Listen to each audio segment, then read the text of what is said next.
주는 그리스도시요 살아계신 하나님의 아들이시나이다. 하나님 감사드립니다. 특별히 이사야 20장을 통하여서 3년 동안 벗은 몸과 벗은 발로 행하여 예표와 기적이 되게 하라는 제목으로 하나님의 음성 듣기를 소원합니다. 이사야서를 통하여서 우리에게 주시는 말씀이 2020년을 살아가는 현장에 그대로 성취되는 말씀과 그대로 응답되는 기도와 그대로 일어나는 역사와 전도와 선교와 제자들이 세워지는 하나님의 축복으로 연결되도록 인도하여 주옵소서. 특별히 우리 예수사랑교회 마라나타 미션을 절지에 모든 교역자들과 중직자들과 성도들과 특별히 우리 후대들과 환우들을 마음껏 축복하시며 시공간을 초월해서 역사하시는 주님께서 오늘 그들을 치유하시며 말씀 듣는 모든 사람들이 성령 충만함을 회복받는 예배가 되도록 축복하여 주시옵소서. 감사를 드리며 승리하신 주 예수 그리스도 이름으로 기도드리옵나이다. 아멘.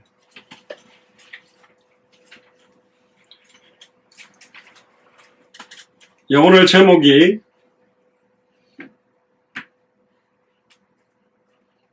(3년) 동안 벗은 몸과 벗은 발로 행하여 예표와 기적이 되라라는 제목으로 하나님의 말씀을 증언하겠습니다. 제목만 들으면 좀 이상하죠? 3년 동안 벗은 몸과 벗은 발로 행해라. 근데 그것이 어떻게 예표와 기적이 될까? 그래서 오늘 이사야 20장을 통해서 우리는 3년이 아니라 일평생 벗은 몸으로 일평생 벗은 발로 행하는, 그래서 우리의 일평생 자체가 예표가 되며 우리의 삶에서 그리스도 예수가 그리스도라는 표징과 증거가 나타나고 생명운동, 말씀운동, 제자운동이 일어나게 되기를 주 이름 축복합니다. 이사야 선지자가 예언하던 시절에 전세계 패권을 아수르라는 나라가 쥐고 있었습니다. 그러니까 아수르 주변의 많은 나라들은 아수르 때문에 너무너무 고통스러웠어요. 그러다 보니까 반아수르 동맹을 결성합니다. 먼저 아람하고 북이스라엘이 동맹을 맺고 강력했던 나라 구스를 중심으로 해서 또 다른 동맹이 결성됩니다. 그 사이에 약소국이었던 남유다, 이 당시에는 북이스라엘, 남유다로 이렇게 쪼개져 있던 상황이죠. 남북으로 쪼개져 있는 우리 대한민국과 되게 비슷한데 굉장한 약소국이었던 이 유다는 어디에 줄을 서야 될지, 요즘하고 비슷하죠. 미국에 줄을 서야 될지 중국에 줄을 서야 될지, 미국하고 중국이 싸우면 양쪽 눈치를 봐야 되는 게 지금 한국이잖아요. 똑같습니다. 그 시대하고 지금하고.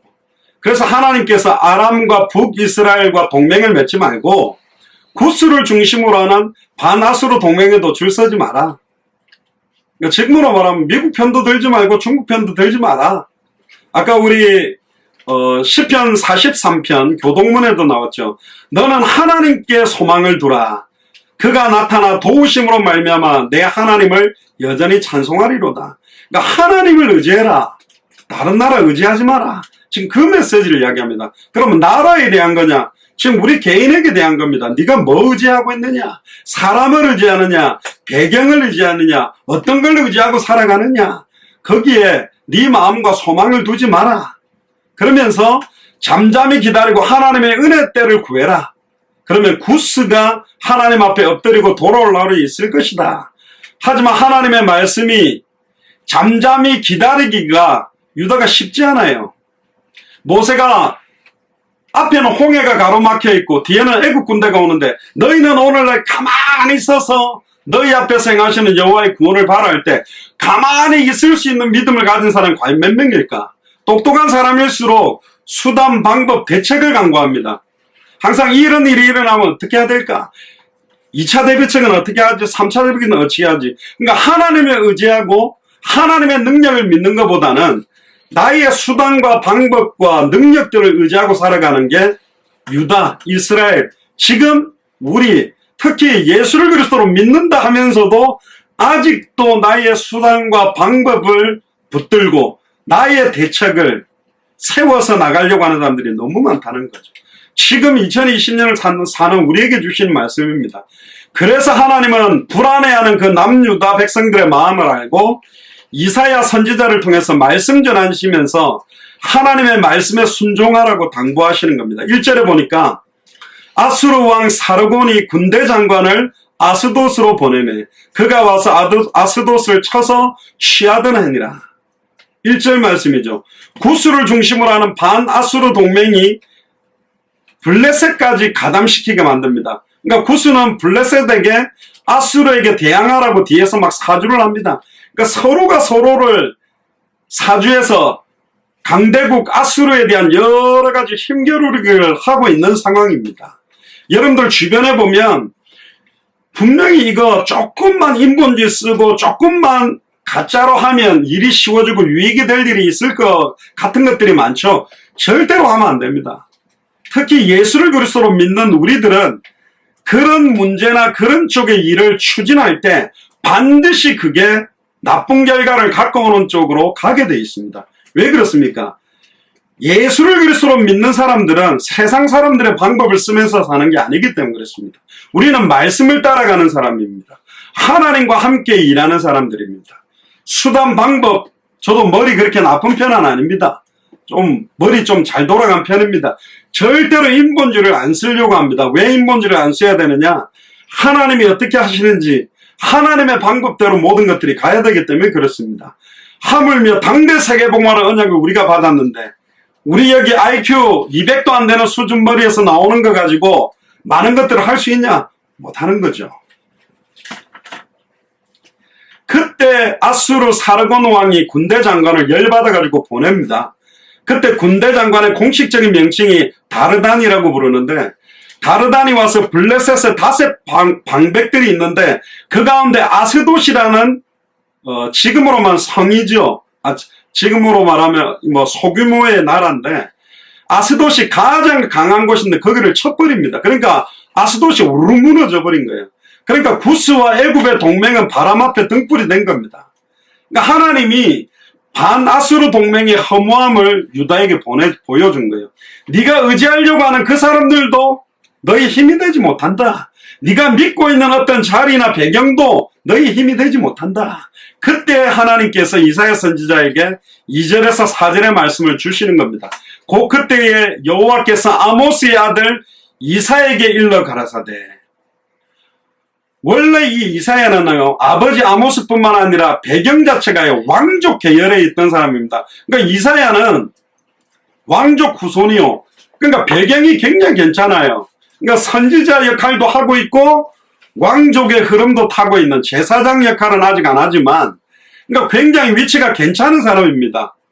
여러 가지 배경적으로도. 근데 뭐라 그러냐, 하나님이 이사야에게. 갈지어다, 네 허리에 배를 끄르고, 네 발에서 신을 벗을지니라 하매 그가 그대로 하여 벗은 몸과 벗은 발로 행하니라. 여호와께서 가라사대 나의 종 이사야가 3년 동안 벗은 몸과 벗은 발로 행하여 애국과 구스에 대하여 예표와 기적이 되게 되었느니라. 자, 지금 우리가 입던 그런 옷이 아니죠. 여러분들 보면 그 당시에 구약 사람들, 유대인들이 입는 이런 두루마리 옷 같은 거 아닙니까? 그걸 벗고, 사실 그 두루마리 옷을 벗는 순간 안에 거의 그냥 속옷만 남는 겁니다.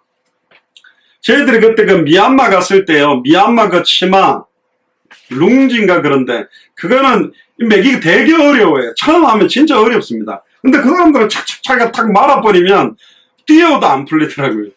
근데 제가 메시지 할 때 이렇게 딱 했는데, 메시지 하다가 전 배가 좀 많이 나와가지고 숨을 쑥 들이마시니까 이게 헐렁해가 훅 풀리는데 그때 내려가자마자 확 잡았어요. 큰일 날 뻔했다니까.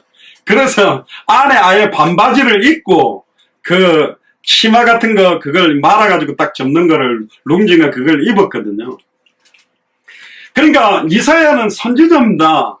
많은 사람들이 주목하는 사람입니다. 저 선지자 입에서 무슨 말이 나올까? 저 선지자의 말 한마디 하나, 행동 하나하나, 그 시대의 선지자는 그냥 목사가 아니라니까요. 하나님이 지금 누군가를 선택해서 시대마다 한두 세 명 그런 선지자들에게 말씀을 줘가지고 하나님이 어떤 일을 행할까? 그러니까 이사야 입에 나오는 말씀에도 되게 주목하는데 갑자기 팬티 바람으로 그것도 신발도 안 신고 맨발로 돌아다닌 거예요. 그걸 또 3년 동안 한 번도 아니라 3년을 그렇게 사는 거예요. 이게 무슨 짓입니까? 오늘 제목도 저희 보고 3년 동안 벗은 몸 벗은 발로 행해라고 합니다. 근데 그게 어느 나라에 구스와 애굽에 지금으로 말하면 중국과 미국의, 지금으로 말하면 이스라엘과 터키, 유대인들과 모슬렘권의 200개 나라와 2000개가 넘는 미전도 부족 국가의 예표와 기적이 될 거다. 이제 이 의미로 오늘 우리가 딱 붙잡아야 됩니다. 이와 같이 애굽의 포로와 구스에 사로잡힌 자가 아수르 왕에게 끌려갈 때에 젊은 자나 늙은 자가 다 벗은 몸 벗은 발을 볼기까지 드러내어 애굽의 수치를 베리다. 아예 눈이 뽑히며 끌려간 왕들도 이스라엘이 있고요. 아예 우리나라도 보면 왕이 놀래가지고 도망가잖아요. 왕궁 버리고. 그러니까 이스라엘의 남유다와 북이스라엘 하나님의 백성이라고 말하는 자들이 하나님을 온전히 의지하지 않았고 진짜 예수를 그리스도로 믿지 아니하고 다른 걸 의지하고 다른 순한 방법을 의지하고 살아갈 때 너희들의 말로가 포로로 끌려가며 옷이 다 벗김을 당하며 맨발로 끌려가야 되는 인생이 될 것이다 라는 메시지를 주고 있는 겁니다. 그러니까 사실은 이 벗은 몸이라는 단어를 보면 에덴 동산에서 아담과 하와의 상태를 말할 때 처음에 썼던 겁니다. 벗은 몸이라는 게. 그래서 이사야 선지자가 완전히 그냥 아무것도 안 입고 벗고 다녔다라고 주장하는 학자들도 있는데 선지자의 복장에 해당하는 겉옷을 벗은 거다. 그러면 이사야로서는 나중에 좀 설명을 하겠습니다만은 자기가 입고 다니는 겉옷을 완전히 벗었다라는 말은 옷에 따라서 신분이 많이 결정됩니다. 그 당시에는. 우리나라에 요즘 뭐 잘 사는 사람 명품, 요즘 못 살아도 명품, 뭐 다 막 좋은 옷 걸쳐버리지만 그 당시에는 아무나 아무 옷을 입는 게 아니에요.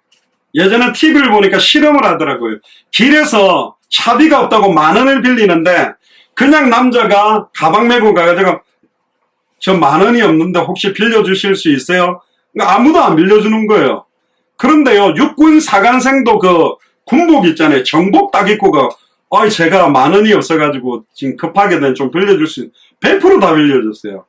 그 군복이라는 옷을 딱 입는 순간 저 사람에 대한 위치, 계급 이런 것들을 상징하거든요. 그러니까 사실은 이사야가 옷을 벗었다는 말은 자기가 선지자로서 그 당시에 수많은 가짜 선지자도 있고 많은 선지자들이 있는데 자기의 모든 신분과 권세와 위치 자체도 다 벗겨버린 겁니다. 아예 이사야 선지자의 모습 자체가 메시지가 되게 만들어버린 거예요. 굉장히 나중에 중요한 내용이 나옵니다. 여러분들이 지금까지 태어나면서부터 초중고대학을 거쳐서 결혼을 하고 자녀를 놓고 지금까지 오는 동안에 여러분들이 겪었을 영적, 정신적, 마음적, 육신적인 모든 문제들, 지금 현재도 여러분들 자녀를 통해서 와 있는 문제들, 지금도 여러분들이 질병 가운데 고통받고 있는 문제들, 지금도 영적으로 어려움, 고통받고 있는 상황, 정신적으로 고통받고 있는 상황, 마음에 고통받고 있는 상황, 육신의 질병을 갖고 있는 그 상황도 예표와 기적이 되게 하기 위한 게 하나님 계획입니다. 할렐루야. 옆 사람한테 말하세요. 반드시 예표와 기적이 될 것입니다. 할렐루야. 굉장히 중요한 말입니다. 계속 이제 한번 봅시다. 잠옷을 입고 돌아다녔다기보다는 그냥 거의 그냥 속옷 팬티만 입고 돌아다닌 겁니다. 그럼 그게 뭐예요? 완전 미친 사람 아닙니까? 그런데 신학적으로는 이 선지자 이사야가 이런 식으로 움직인 것을 행위 예언이랍니다. 간혹 요즘 보면 행위 예술가라는 사람들이 있죠. 그게 뭐냐? 자꾸 사냥을 해가 짐승을 죽이니까 사람이요 아예 그 짐승머리 탈을 쓰고 땅바닥에 두루누워 있어요. 짐승 죽이지 말라는 거야. 지금 미국도 그 흑인 플로이드가 이렇게 경찰관이 아예 수갑을 뒤로 채웠는데도 그냥 땅바닥에 놓고 무릎으로 그냥 목을 눌러가 8분매 총과 이래가지고 숨을 못 쉬겠다는데도 끝까지 눌러놔가지고 결국은 죽었거든요. 그래서 지금 미국의 100몇십 개 도시에서 지금 막 폭동도 일어나고 데모도 일어나고 있는데 그때 사람들이 그 플로이드가 고통받았던 8분 몇십 초를 똑같이 땅바닥에 누워있는 퍼포먼스를 하는 거예요. 그러니까 막 수백 명이 땅바닥에 8분 몇 초 동안 알람 딱 설정해서 누워있는 거예요. 그러면서 플로이드가 이렇게 고통을 받고 있었다는 것. 그러면서 사람들이 땅바닥에 누워있으면 저게 뭘까? 또 뭐 정치인들이 간혹 보면 삼보일배 이래가지고 세 걸음 딱 걸고 절 한번 하고, 이런 행위예술처럼 이사야 선지자가 완전히 겉옷을 벗어버리고 맨발로 돌아다니면서 하나님의 음성을 전하는 것 자체가 메시지인 거예요. 이사야의 모습 자체가 메시지고, 이사야의 삶 자체가 메시지고, 이사야의 입에서 나오는 모든 말이 하나님이 지금 남유다와 하나님의 백성에 주시고자 하는 메시지가 된다. 그러니까 저와 여러분들의 삶이 메시지인 겁니다. 불신자들이 보는 메시지가 될 것입니다. 하나님 없다고 말하는 무신론자들이나 아예 이단 사이비들이 볼 때 우리 자체가 메시지가 되게 만드시는 게 하나님의 계획입니다. 선지자로서는 너무너무 부끄러운 일이지만 하나님의 말씀의 성취를 위해서 3년 동안 벗은 몸 벗은 발로 다닌 사람이 이사야입니다.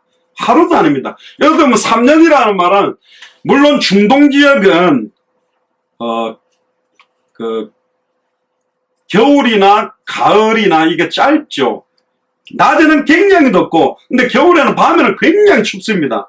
심지어 그 밤에 사막 기후, 광야 기후는 온도가 완전히 떨어지기 때문에 약한 사람들은 이렇게 추위에 이렇게 죽을 수도 있을 정도로 한겨울은 굉장히 추울 수도 있습니다. 저희들이 하와이에서도 한 3년 살았는데 하와이에는 겨울 되면 간혹 눈도 옵니다. 저희들도 눈 살짝 내린 것도 봤습니다. 그 따뜻하다라는데도 겨울 때 되면 굉장히 춥거든요. 성경에 말하는 이 겉옷의 의미가 뭘까? 몇 가지 좀 찾아서 확인을 시킬 겁니다. 유대인들은 성전에 들어갈 때 외투를 딱 입고 예의를 갖췄습니다. 그러니까 하나님의 성전에 들어가기 위해서는 반드시 정식적인 옷을 입어야만 들어올 수 있습니다. 그러니까 결국은 하나님께 예배 드릴 수 있도록 하기 위해서 입었던 것이 외투입니다. 그리고 엘리야가 엘리사에게 예언자적인 소명을 둘 때 자기 외투를 딱 던지면서 입게 했습니다. 그러니까 이 외투 자체는 외투 따라서 저 사람이 선지자냐, 제사장이냐, 왕이냐, 우리나라에도 왕이 입는 옷 색깔 자체가 아예 다르거든요. 붉은 계열의 옷은 왕족들만 입는 걸로 딱 제한시켜 놨다는 거죠. 이처럼 외투를 누군가에 준다라는 것은 어떤 의미가 있냐? 하나님이 그 사람을 소유하신다. 이제부터 네 인생은 네 마음대로 못 산다. 겉옷을 딱 주는 순간, 그래서 우리 장로님들과 목사님들이 안수를 받으면 까만 가운을 입혀주는 순간 뭐냐? 이제부터 당신의 인생은 당신의 인생대로 살 수 없다. 하나님이 당신의 인생을 소유하신다. 하나님이 당신의 인생을 주장하신다라는 굉장한 의미가 있는 겁니다. 예수님의 설교에서도 겉옷에 대한 언급이 있습니다. 마태복음 5장 40절에도 보면 너를 송사하여 속옷을 가지고 달라고 하는 사람들에게 겉옷까지도 줘라. 이 겉옷은 그 당시에는 생존과 직결되는 경우예요. 팔레스타인 일교차가 너무 심하기 때문에 가벼운 옷차림으로는 겨울에 밤을 못 버팁니다. 근데 이사야는 겨울에도 맨발에 팬티만 입고 돌아다니면서 메시지를 전한 겁니다. 디모데후서 4장 13절에도 보면 바울이 디모데한테 이렇게 말하죠. 겨울이 다 되오니까 추우니까 네가 올 때에 내가 드로아 가보의 집에 둔 겉옷을 가지고 오고 또 책은 특별히 가죽 종이에 쓴 것을 가져오라. 이 책 자체가 성경을 말하는 겁니다. 결국은 바울의 서신이 결국은 가죽 종이에도 쓰여지고 두루마기에도 쓰여지거든요. 근데 그 당시에 이사야 당시에는 겉에 있는 외투가 워낙 비싸가지고 이 한 벌 가지고 가족들이 돌려입거나 담보로 잡혀서 돈을 빌리기도 했답니다. 그러면 지금으로 말하면 뭐냐? 겨울 되면 롱패딩 있잖아요. 따뜻하잖아. 그게 한 개밖에 없어가지고 밖에 나갈 때 그 롱패딩을 번갈아 입고 나갔다 들어오는 것처럼 이 겉옷이 굉장한 어떤 값어치도 있고 비싼 거였습니다. 그래서 여러 벌 겉옷을 가지고 있는 거는 굉장히 부유한 척도다. 옛날에 우리나라도 그 놀스페이스 잠바 그것도 가격대로 계급을 만들어가지고 돈 없는 집에는 뭐 얼마짜리 점점 이래가 막 비싼 옷 이렇게도 하기도 했는데 그 당시에도 이 겉옷이 그렇습니다. 그런데 갈라디아서 3장 27절에 사도 바울은 예수를 그리스도로 믿고 세례를 받는 이는 모두 그리스도라는 옷을 입게 되는 것이다. 그렇게 말했습니다. 결국은 하나님 말씀 앞에 벌거벗은 것처럼 드러났던 우리가, 우리의 모든 수치와 능력이 드러난 나의 영적인 실체, 나의 생각에, 여러분들 막 잔머리 굴리던 사람이 그 잔머리 굴리던 게 들통났을 때, 내가 하나님 앞에 수단 방법을 썼을 때, 내가 계산 놓고 있는 게 다 드러났을 때 얼마나 부끄럽습니까? 하나님 앞에 내 영혼과 생각과 마음과 육신적인 모든 부끄러웠던 것들을 완전히 드러내고, 예수를 그리스도로 믿음으로 그리스도의 옷을 입어라, 빛의 갑옷을 입어라, 하나님의 전신갑주를 입어라. 너희들은 결국은 벌거벗은 채로 끌려가게 돼 있다. 맨발로 끌려갈 수밖에 없는 존재들이다. 그러나 하나님을 의지하면, 예수를 그리스도로 믿는다면, 전능하신 하나님께 소망을 둔다면 빛의 갑옷을 입을 수 있다는 것입니다. 이게 사실은 이사야가 벌거벗고 다니는 게 메시지라니까.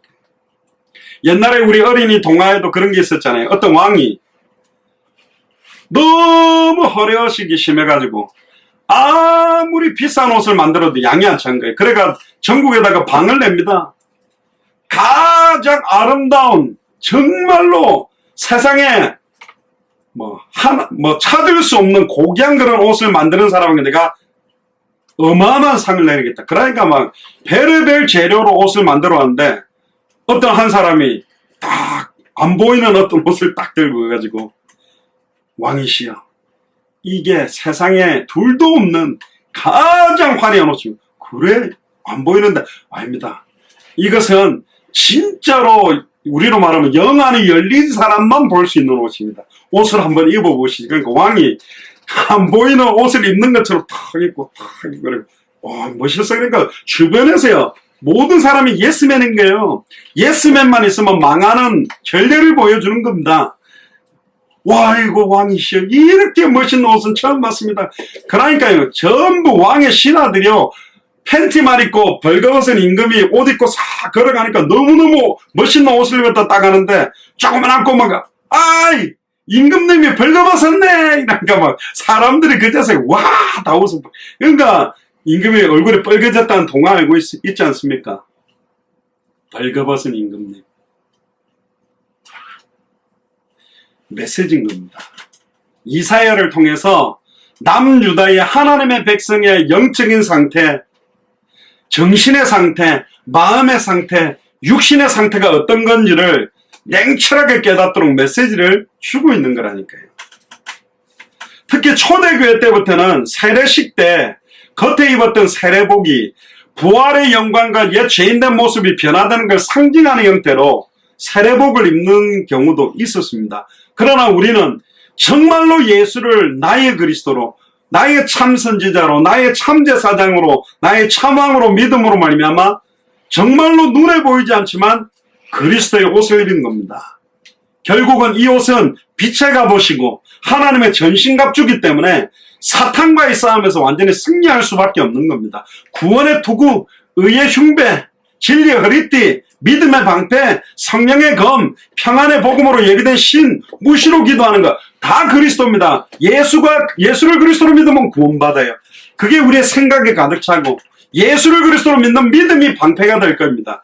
예수가 그리스도라는 하나님의 말씀이 성령의 검이 될 것이고, 평안에 예비된 신, 복음 들고 걷는 자들의 모든 현장마다 예비된 영혼을 준비할 거고, 진리가 누굽니까? 그리스도입니다. 진리의 허리띠. 모두 다 그리스도를 말하는 거라니까요.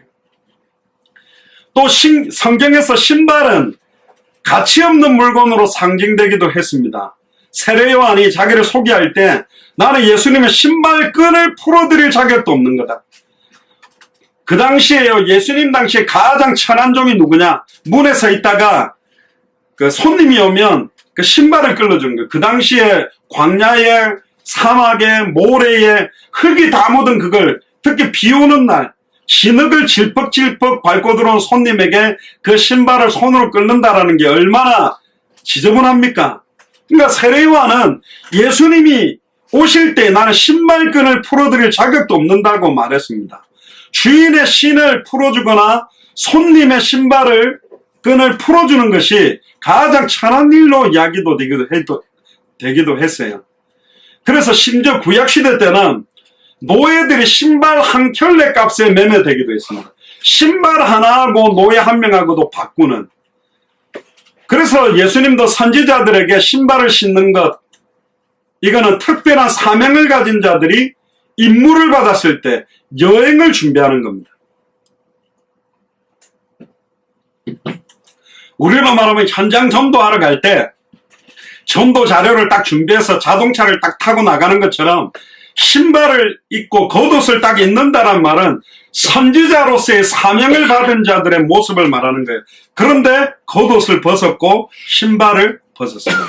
그 말은 뭡니까? 지금 남유다가 선지자의 직분을 잃어버렸다. 모든 나라의 선지자의 나라, 제사장의 나라, 왕의 나라로 역할을 할 나라가 남유다인데 진짜 하나님을, 여호와 하나님이 누구며 장차 오실 메시아의 언약을 몰라서 이 나라 저 나라, 아수르 나라, 애굽의 구스의 아예 눈치를 보고 살아가는 완전히 불신자들 사이에서 이런 의견도 못 내고 저런 의견도 못 내고 완전히 황당하게 있는 모습들을 이사야의 벌거벗고 신발 벗고 다니는 모습을 통해 메시지를 주는 겁니다. 너 벌거벗고 있어. 너 신발도 벗은 상태야. 그 말은 뭐예요? 거꾸로 말하면 빨리 신발을 신으라. 빨리 겉옷을 입어라. 그리스도의 겉옷을 입고 평안의 복음에 예비된 신발을 신고 네가 가서 선포해야 될 내용이 있어야 된다. 선포할 내용이 있냐? 지금 그 이야기를 하는 겁니다. 제자들을 파견할 때도 두보로 가지지 말고 신발을 신으라고 지시했죠. 신발을 신는 것은 그 사람이 노예가 아니라 자유인임을 의미하는 겁니다. 신발이 벗겨졌다라는 말은 바로 뭐냐? 노예가 된다는 말입니다. 남유다가 노예가 된다는 말이요. 신발을 신는 것은 자유민의 특권입니다. 포로나 노예만 맨발로 끌려다니는 거라니까요. 그런데 신발을 벗는 행위가 법적인 의미를 가지는 경우가 있습니다. 누가복음에 방탕한 탕자 이야기를 알죠. 그 탕자가 아버지에게 돈을 따받아가 허랑방탕하게 쓰고 돌아왔을 때 아버지가 이 탕자에게 해준 게 있습니다. 가장 좋은 옷을 입히고 그 발에 신을 신겨라. 그 말은 뭡니까? 아들이 집을 나가기 전에 가지고 있던 신분과 권세와 사명과 권리를 다시 회복시켜라. 할렐루야. 하나님을 떠나서 아예 일평생 사단에게 매여 종노릇 했던 네가 이제는 하나님의 선지자의 사명을 가지고 아예 신분과 권리를 완전히 회복시키는 겁니다. 또 신발이라는 것은 점유와 정복의 상징을 나타내기도 합니다. 신발을 벗는다는 것은 그 장소에 대한 존경을 표시하는 겁니다. 그래서 모세가 하나님을 떨기나무가 타오르는데 불은 붙지 않았는데 불꽃이 나오는 때 신발을 벗어라. 네가 선 곳은 거룩한 곳이다. 신발에 여러 가지 의미가 들어있어요. 그럼 왜 이사야에게 이야기를 했냐? 징조와 예표 때문입니다. 결국은 애굽과 구스가 아수르에게 끌려가게 될 건데 그때 벗은 몸 벗은 발로 애굽도 구스도 끌려가고 심지어 애굽과 구스를 의지했던 너도 끌려갈 것이다. 절대로 구스와 애굽을 의지하지 말라. 그게 징조와 예표의 핵심입니다. 다른 말로 말하면 하나님만 의지해라. 그들을 의지하다가 너희들도 부끄러움을 당할 것이다. 그겁니다. 그런데 안타까운 건 뭐죠? 남유다가 벌거벗은 몸으로 맨발로 끌려갑니다. 안타깝게도. 그러니까 이사야의 메시지를 듣지 않았어요. 하나님은 때때로 하나님의 메시지를 계시하기 위한 수단으로 선지자들의 삶에 선지자들에게 나타나는 많은 모습의 메시지를 집어넣고 있습니다. 우리가 요엘서 2장 28절이 오순절 마가의 집 다락방의 성령 충만함으로 회복됐다면 우리는 만인 선지자 직분, 만인 제사장 직분, 만인 왕 직분을 갖고 있다면 우리는 언제든지 누구에게든지 복음을 말할 수 있는 선지자 직분을 받았지요. 우리에 대한 부르심에 대한 소망을 묻는 자들에게 대답할 것을 항상 준비하라고 이야기한 것처럼 주중에 호세에게도 메시지를 줬어요. 창녀와 결혼해라. 그리고 자녀들에게도 다 수치스러운 이름을 붙여줍니다. 그러니까 몸 파는 여자고 여자를 사모로 이렇게 삼았는데 그랬으면 이제 목사 사모처럼 지내야 되는데 웬걸 호세아에게 삶의 메시지를 주는데요. 선지자의 사모가 계속 사모가 된 이후에도 창녀짓을 하는 겁니다. 너무 고통스러운 거예요. 그리고 세 명 자녀에게 희한한 이름을 붙이라고 말합니다. 고멜을 통해서 세 자녀를 놓는데 첫째와 셋째는 아들이고 둘째는 딸입니다. 그들의 이름 순서가 이스르엘, 로루하마, 로암입니다. 첫째 아들 이름인 이스르엘은 사마리아 산지에서 갈릴리에 있는 골짜기 이름이기도 하고 남부 길보아산 길석에 있는 도시 이름이기도 하는데 여기는 사사 기드온이 미디안 사람을 쳐서 부수고 승리한 곳입니다. 장소 이름이죠. 어떤 면에서는 승리를 상징하는 이름 같지만 비극적인 과거가 들어있는 이름입니다. 이세벨이 나봇을 살해하고 예후가 이세벨과 어무리의 집안 사람들을 잔인하게 죽였던 곳이 이 이스르엘이라는 지역이거든요. 결국은 부정과 그 부정에 대한 피해 심판이 기억나게 하는 거기 때문에 그 잔인한 심판을 의지합니다. 그러니까 호세아와 고멜을 통해서 낳은 첫째 이름의 뜻이 뭐냐?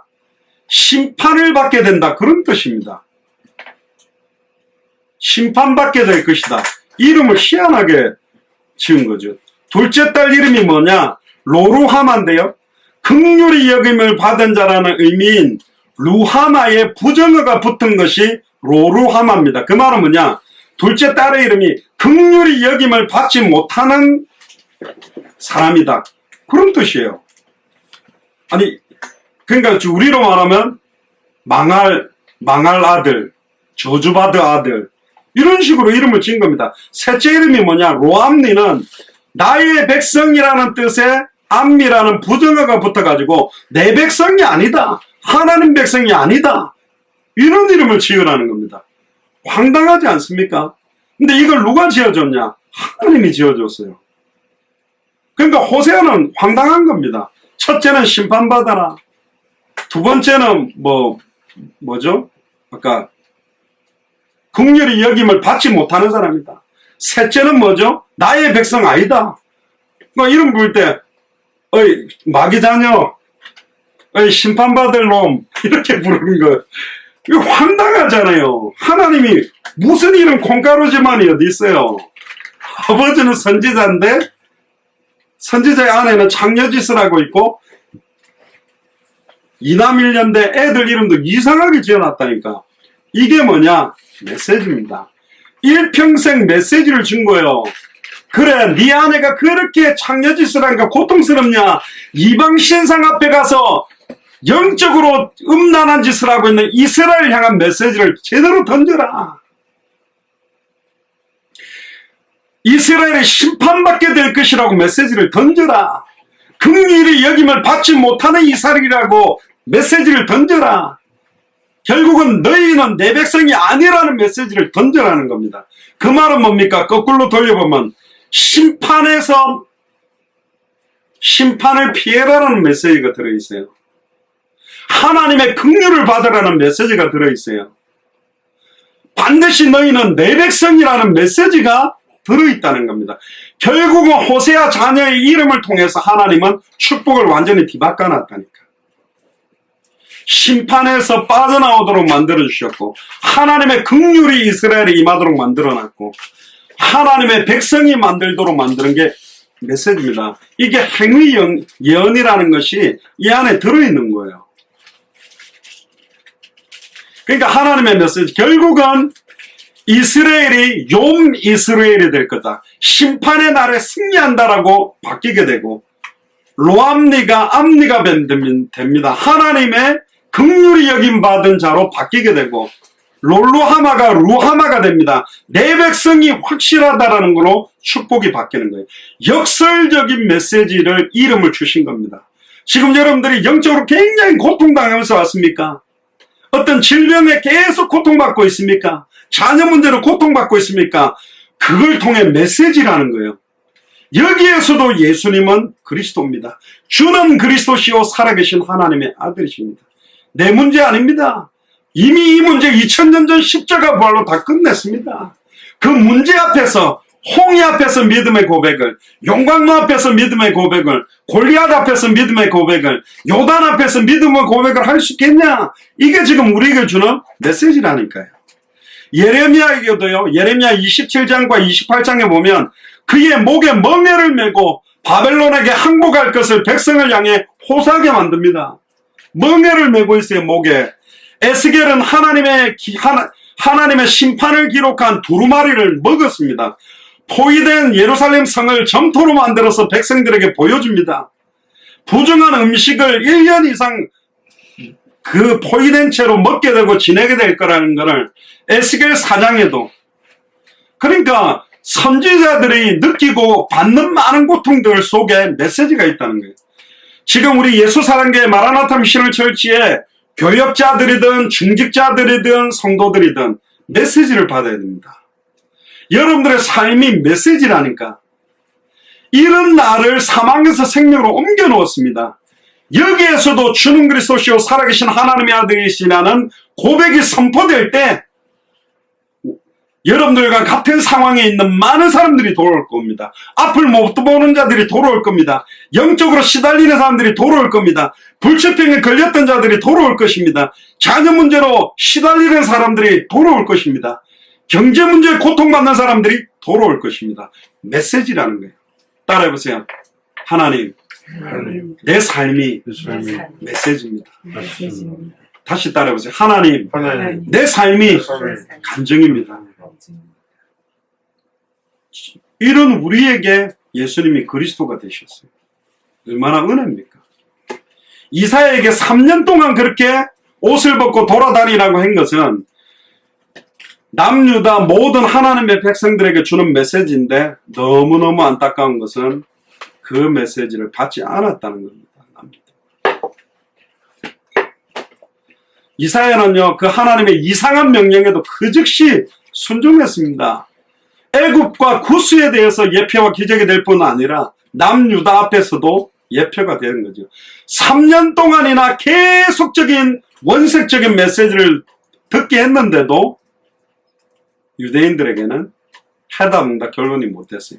마태복음 27장 24절 31절에도 보면 예수님의 옷을 벗깁니다.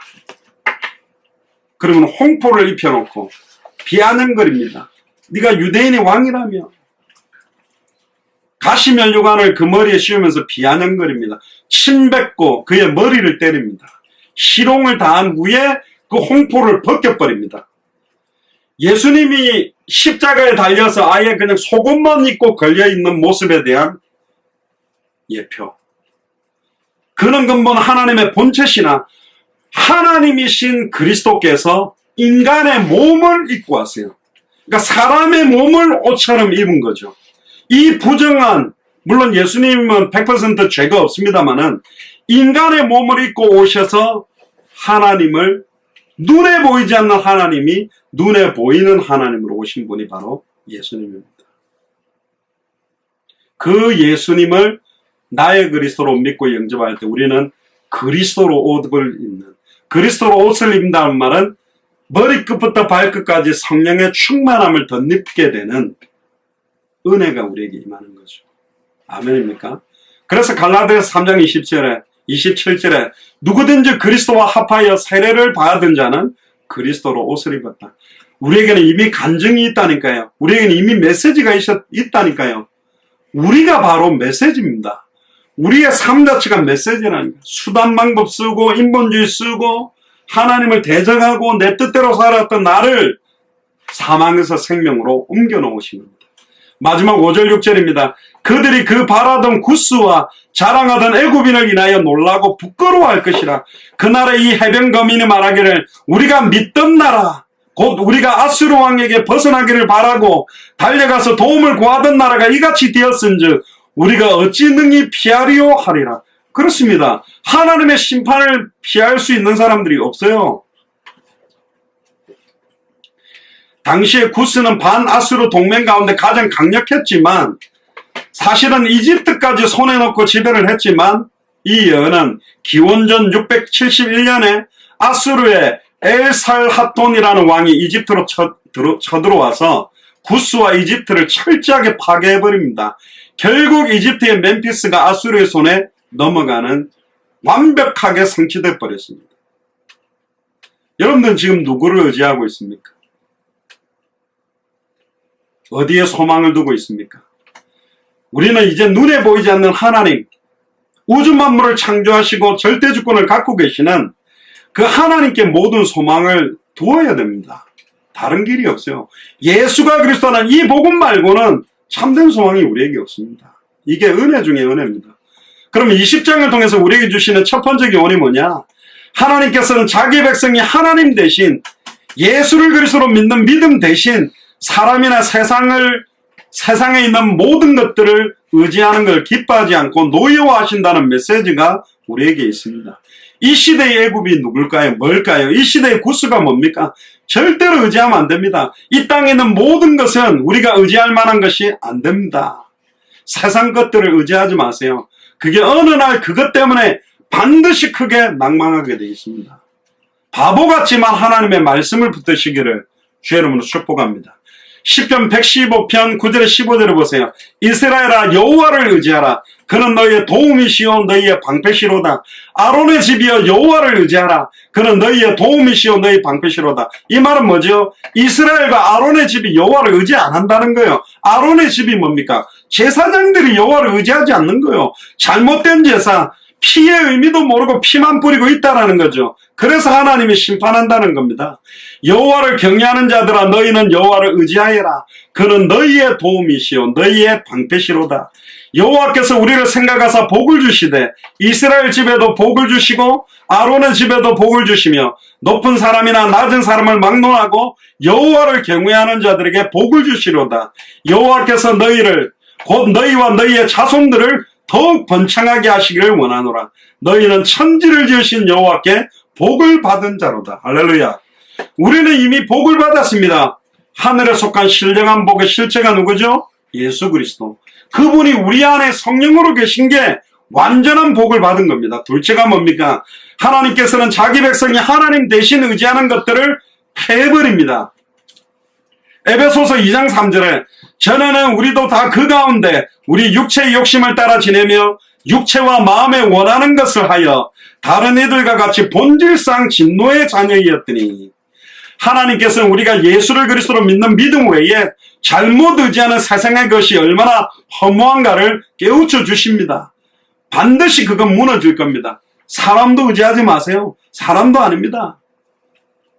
결국 그리스도밖에 없어요. 세상의 모든 것들은 처음부터 헛되다고 이야기합니다. 솔로몬이 말했죠. 전도서 1장 1절에 11절에 전도자가 이르되 헛되고 헛되며 헛되고 헛되니 모든 것이 헛되도다. 해 아래 수고하는 모든 수고가 사람에게 무엇이 유익한가? 한 세대는 가고 한 세대는 오되 땅은 영원히 있도다. 해는 뜨고 해는 지되 그 떴던 곳으로 빨리 돌아가고 바람은 남으로 불다가 북으로 돌아가며 이리 돌며 저리 돌아 바람은 그 불던 곳으로 돌아가고 모든 강물은 다 바다로 흐르되 바다를 채우지 못하여 강물은 어느 곳으로 흐르든지 그리로 연하여 흐르느니라. 모든 만물이 피곤하다는 것을 사람이 말로 다 말할 수 없나니 눈은 보아도 족함이 없고 귀는 들어도 가득 차지 아니하도다. 이미 있던 것이 후에 다시 있겠고 이미 한 일을 후에 다시 할지라 해 아래는 새 것이 없나니 무엇을 가리켜 이르기를 보라 이것이 새 것이라 할 것이 있으랴.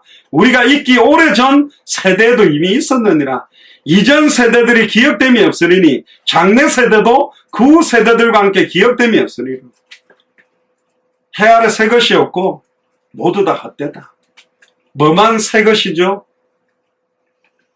예수를 그리스도로 알고 믿고 영원한 생명을 얻는 새 생명, 하나님의 말씀만 영원히 새로운 것입니다. 할렐루야. 마지막 세 번째, 그러므로 우리는 이 세상의 것을 절대로 의지하지 말고 오직 하나님만, 오직 예수를 그리스도로 믿는 믿음만 의지하며 성령 충만함 속에서 살아야 됩니다. 갈라디아서 5장 16절부터 26절을 같이 읽고 마치겠습니다. 내가 이르노니 너희는 성령을 따라 행하라. 그리하면 육체의 욕심을 이루지 아니하리라.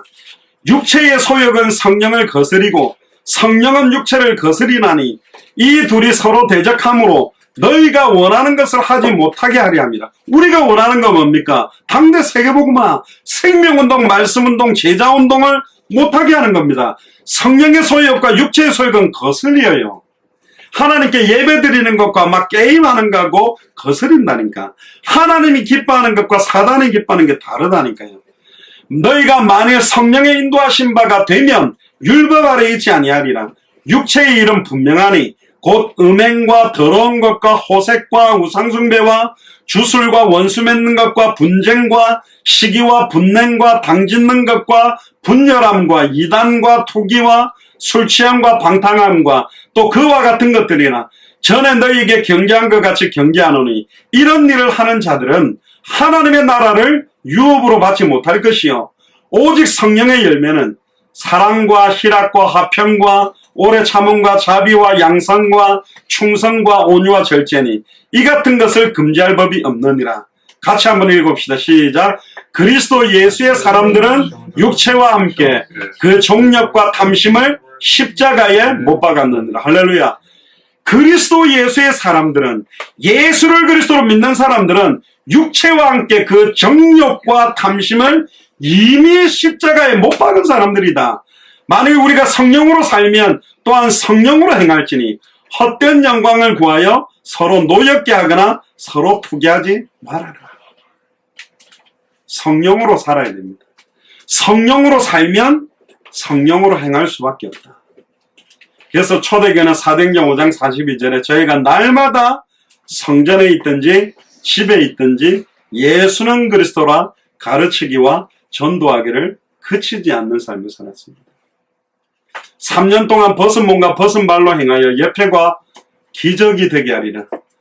우리의 일평생이 하나님의 예표, 하나님의 기적이 되기를 주님 축복합니다. 이미 우리에게는 완전한 메시지를 받았고 완전한 증거를 가지고 있습니다. 완전한 간증을 갖고 있습니다. 이것이 나의 간증이요. 좀 이따 찬양할 겁니다만은 이것이 나의 찬송일세. 하나님, 내게 일어났던 좋은 거는 하나님이 하신 거고 안 좋은 건 사탄의 인 게 아닙니다. 사탄까지도 하나님의 주권 아래에 움직이고 있습니다. 하나님이 허락하셨던 나의 과거에 부끄럽고 어두웠던 과거들, 나의 영적 문제, 정신 문제, 마음의 문제, 육신의 문제, 환경 문제 아닙니다. 그게 저주가 아니요. 예수가 그리스도라는 복음으로 딱 비춰보니까 이 영적인 문제가 영적인 축복이요. 정신적인 문제가 정신적인 축복이요. 마음의 문제가 마음의 축복이요. 육신의 질병이 육체적인 축복이고 환경의 문제가 환경의 축복인 겁니다. 할렐루야. 나와 같은 상황에 있는데 예수를 그리스도로 알지 못해 예수를 그리스도로 믿는 믿음이 없어서 일평생 자기를 자학하고 비하시키며 저주하고 있는 자를 건져내라는 메시지입니다.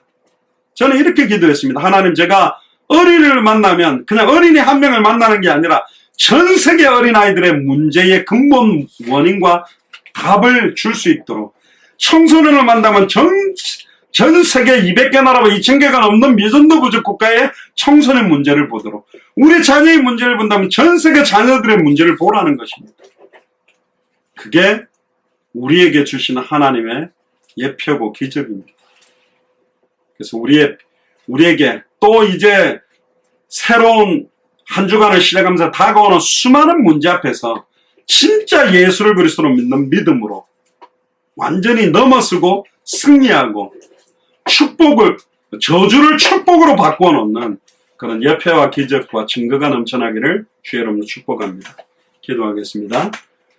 주는 그리스도시요 살아계신 하나님의 아들이시나이다. 하나님 감사합니다. 3년 동안 벗은 몸과 벗은 발로 행하여 예표와 기적이 되게 하라라는 말씀을 저희에게 주셔서 감사합니다.